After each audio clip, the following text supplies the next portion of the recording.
représentant de la direction générale du port autonome de Dakar n'a pris part à ce 9e congrès ordinaire du syndicat national des dockers et pointeurs du Sénégal. Waly Diouf Bodian, sache que les dockers du port autonome de Dakar ne sont pas contents.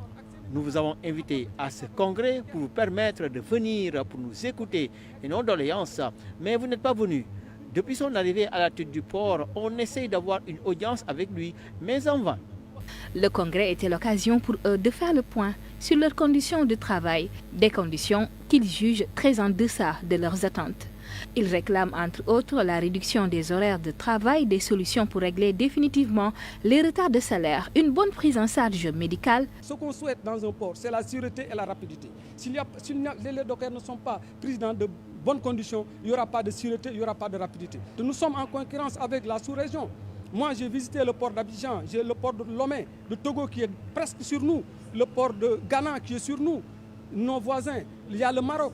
Il y a même la Mauritanie. Si on ne fait pas attention, nous risquons d'être derniers. Nous avons une position certes géographique extraordinaire, mais il faudra que l'ensemble des acteurs portiers se mettent au travail et laissent ces querelles internes. Lors de ce congrès, les dockers et pointeurs ont élu un nouveau secrétaire général. Mame Sarr s'engage à préserver les acquis et à relever les défis urgents.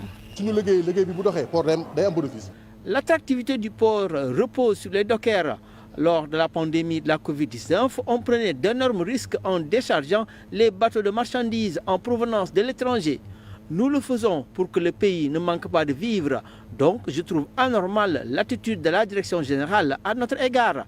J'interpelle le gouvernement. Après 12 ans à la tête du syndicat national des dockers et pointeurs du Sénégal, Mao Diop rend ainsi le tablier.